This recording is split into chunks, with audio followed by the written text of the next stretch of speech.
Bienvenue sur la chaîne RAF for Life, parce que quand tu es dans la NWO, c'est for Life. Alors voilà, je viens vous faire cette vidéo pour vous faire les pronostics d'Elimination Chamber qui aura lieu dimanche 17 dans la nuit.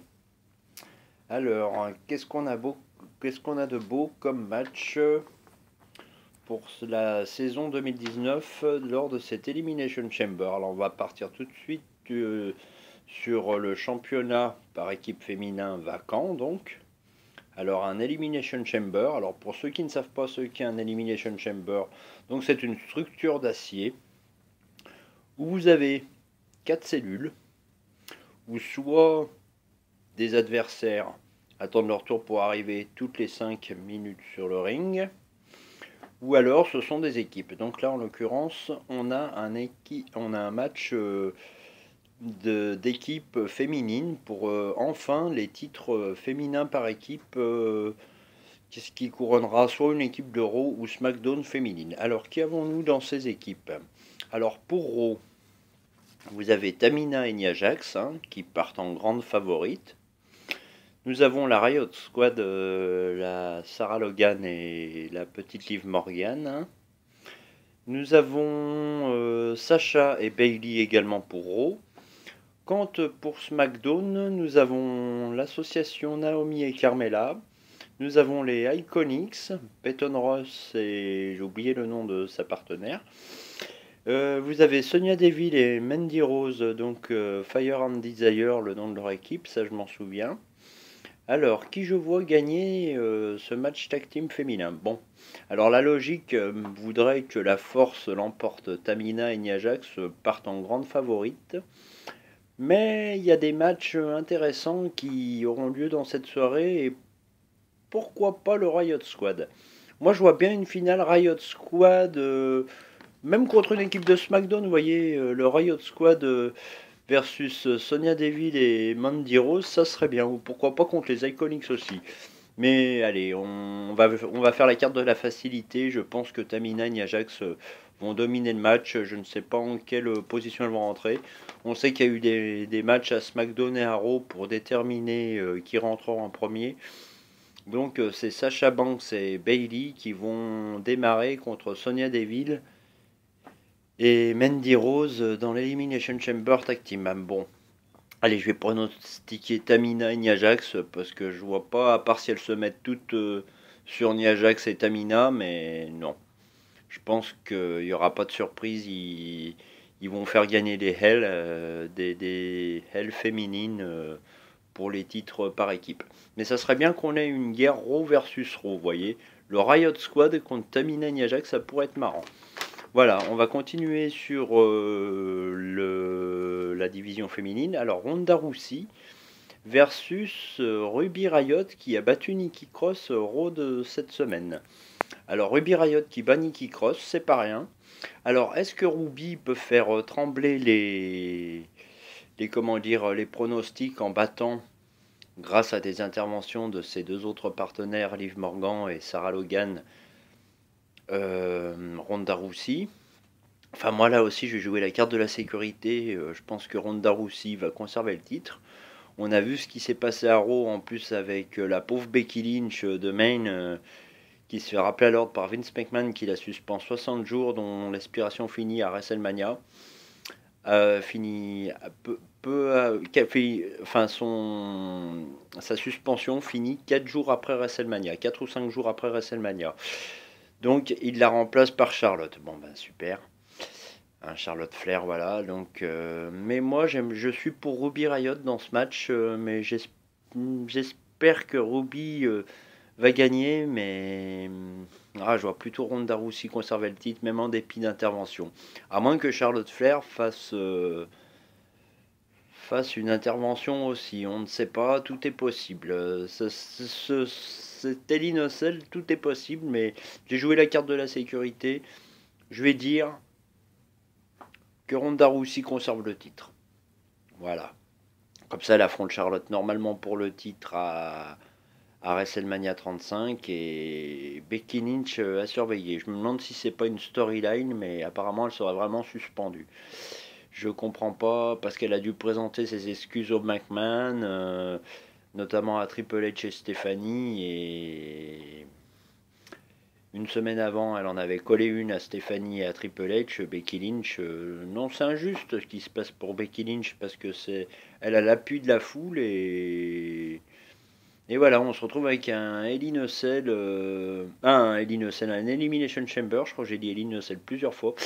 Je vous demande de me pardonner si j'ai commis cette erreur. Donc l'Elimination Chamber.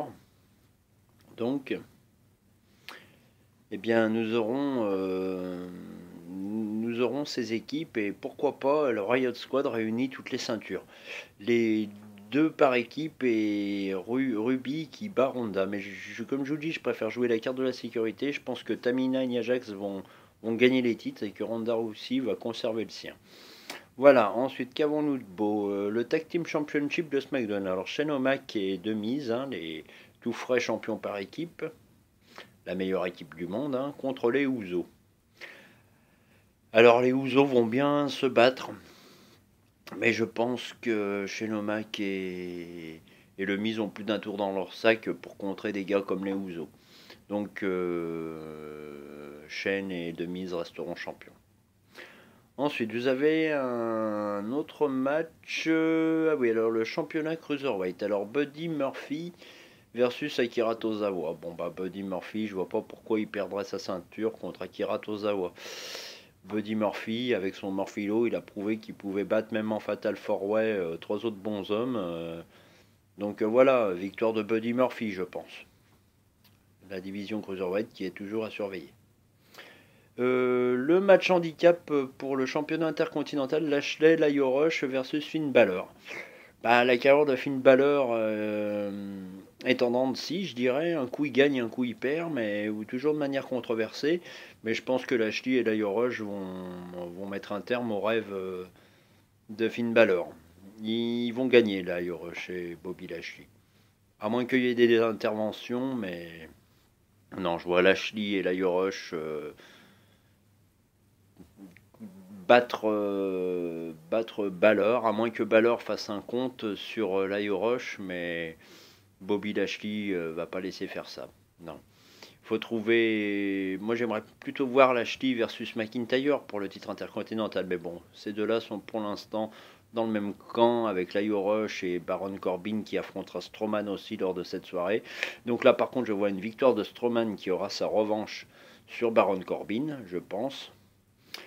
Et vous avez l'Elimination Chamber masculin pour le titre de champion poids lourd de SmackDown. Alors, Daniel Bryan, Mustafa Ali, malheureusement, qui se fait remplacer par un des membres du New Day, donc Kofi Kingston. Donc, on a tous vu le Gauntlet match où Kofi a fait une sacrée prestation. Kofi, je parlerai de lui à la fin du pronostic pour ce match. Donc vous avez Kofi Kingston qui va rentrer non, c'est Randy Orton qui va rentrer en dernier, bien sûr. Donc Randy Orton va rentrer en dernier après avoir battu tout le monde dans le Gauntlet, notamment AJ Styles. Donc on a AJ Styles, puisque j'en parle. Nous avons Samoa Joe, Jeff Hardy et le champion Daniel Bryan. Alors, qu'est-ce qui peut se passer dans cet Elimination Chamber match? Alors, est-ce que Daniel Bryan va nous faire une Edge il y a quelques années en arrière lors d'un No Way Out où il s'était fait prendre dans un petit paquet rapide. Mais bon, il y avait eu un autre Elimination Chamber où Edge avait justement remplacé Kofi Kingston en l'attaquant dans l'Elimination Chamber de Raw d'il y a quelques années. J'ai plus la date en tête.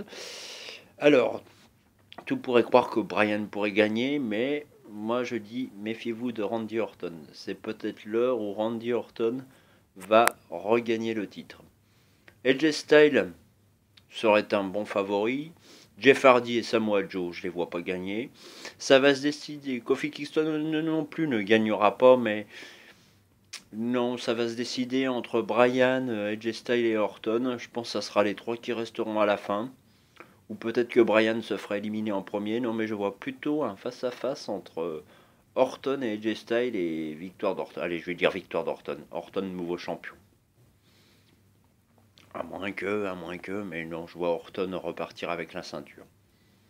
Il a prouvé qu'il avait la figure du L depuis de nombreuses années, le Legend Killer, et je pense que Randy Orton a toutes les chances de repartir avec la ceinture. En tout cas, ça sera soit Bryan, soit Orton, mais AJ Styles ne gagnera pas. Il va y avoir une ligue contre lui. Peut-être une association Bryan Orton aussi, s'entraider alors qu'ils ont déjà été ennemis dans le passé. Mais Orton pourrait très fortement repartir avec le titre. Voilà, donc c'est vrai, on a vu Raw, un mot sur Raw et un mot sur Kofi Kingston. Kofi Kingston, je vois en lui le potentiel de décrocher la mallette Money in the Bank cette année. Il serait peut-être temps que Kofi, qui a participé à plusieurs Money in the Bank, ça serait peut-être l'heure de faire gagner un des membres du New Day, notamment Kofi, qui mériterait une chance pour le titre, surtout avec une valise. Kofi avec une valise, ça serait énorme. Alors, un mot sur Raw. Oui, alors, il y a eu Elias dans un segment avec la Lucha House Party qui a prêté sa guitare à Kalisto, qui a prouvé qu'il savait jouer de la gratte, mais Elias, we walk with Elias, hein, de toute façon, il a cassé sa gratte dans le dos de Kalisto par jalousie, hein, parce que c'est vrai, il s'est bien débrouillé le Kalisto. Qu'est-ce qu'on a eu de beau? Finn Balor versus Lashley qui s'est transformé en Angle Strowman Balor versus Lashley, McIntyre Corbin et victoire des Faces. Nikki Cross et Ruby donc pour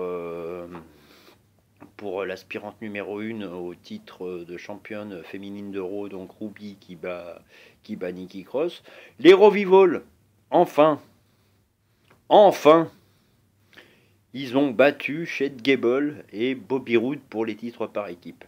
Et ben voilà, moi ça me fait plaisir là, parce qu'il y en avait assez de voir Chad Gable et Bobby Roode champions par équipe. L'association entre Gable et Roode, j'ai toujours pas compris, mais The Revival, voilà, c'est une équipe. Ils sont complémentaires, ils savent faire beaucoup de choses sur les rings. Je les ai un peu critiqués ces derniers temps parce que je trouvais qu'on leur donnait pas assez de crédit.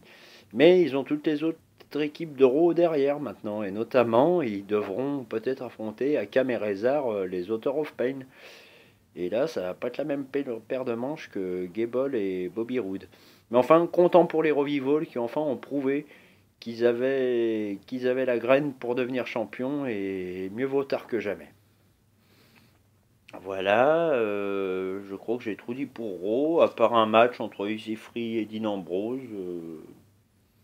Oui, et puis Bailey et Sasha Banks et Bailey et Tamina et Nia Jax qui ont affronté, qui se sont affrontés avec une autre équipe de femmes qui était le Riot Squad, voilà. Et ça a été la victoire de Nia Jax et Tamina, donc ce qui me fait dire qu'elle pourrait fortement gagner l'Elimination Chamber féminin pour les titres par équipe. Voilà, petit mot sur SmackDown. Alors pour le pré-show, on ne sait pas ce qu'il va y avoir comme match dans le pré-show. Est-ce qu'on aura un Nakamura, Rousseff versus R-Truth et un partenaire quelconque ou contre une autre équipe de SmackDown contre qui se sont battus The Bar? Non, je vois pas pourquoi The Bar affronterait Rousseff et Nakamura. Enfin, faut voir ce qu'il y aura dans ce pré-show. Ça sera probablement un match par équipe. Pourquoi pas? Il faut voir. Ou un match, tout autre, nous verrons bien. Alors, pour SmackDown, à part le Gauntlet match, qui était très bien, et puis la victoire de Naomi et Carmella, qui pourront entrer en dernière, il me semble, dans les dernières pour les équipes de SmackDown féminines. Ouais, franchement, si Carmella et... Enfin, j'aime bien Carmella et Naomi, mais si Naomi et Carmella deviennent championnes par équipe, non, là, je pense qu'il y a beaucoup de fans de catch qui vont se pendre. Non, mais c'est des blagues. Après, ça serait mérité, hein, ces deux athlètes accomplis, Carmella et Naomi. Voilà. Mais voilà, c'était un Raw et un SmackDown très très bien. Donc, Elimination Chamber qui me laisse plein d'incertitudes. J'ai du mal à faire mes pronostics. Là, pour la première fois, j'ai un peu de mal parce que il y a beaucoup d'enjeux lors de cette Elimination Chamber et c'est dur de trouver des vainqueurs. Mais bon, comme je vous dis, je vois Orton redevenir champion, Nia Jax et Tamina gagner les titres par équipe, Ronda Rousey rester championne à moins qu'il y ait des interventions. Je vois Buddy Murphy garder la ceinture Cruiserweight, Shane et Demise rester champion par équipe, Strowman battre Corbin et Balor perdre face à Lashley et Lio Rush dans le match handicap pour le titre intercontinental à Raw. Un petit mot sur Seth Rollins aussi. Alors Seth Rollins, oui, qui va partir qui est en route pour WrestleMania, hein, pour faire face à la bête. Alors j'espère que Seth Rollins d'ici WrestleMania 35, il va continuer à muscler son jeu. Et on espère qu'il battra enfin la bête, parce qu'il a eu raison de dire ça, Seth Rollins, que Lesnar tenait le championnat universel en otage. Et c'est vrai. Après, Lesnar, voilà, c'est la bête, mais ils y sont tous passés, hein. Le plus dur match que j'ai vu de Brock Lesnar, c'est quand il a fait face à Daniel Bryan à Survivor Series. C'est là, Daniel Bryan a bien failli surprendre tout le monde en faisant taper la bête avec son Yes Lock. Voilà. Eh ben écoutez, on verra tout ça dimanche. Si je me trompe, bah tant pis, au moins j'aurai fait ma vidéo. Et puis ben, je vous souhaite un bon pay-per-view ce dimanche et continuez à surveiller le catch sur vos chaînes ou télé ou sur vos supports internet. Voilà. Allez, à très bientôt. Et la chaîne c'est RAF for Life parce que quand tu es la NWO, c'est for life. Ciao!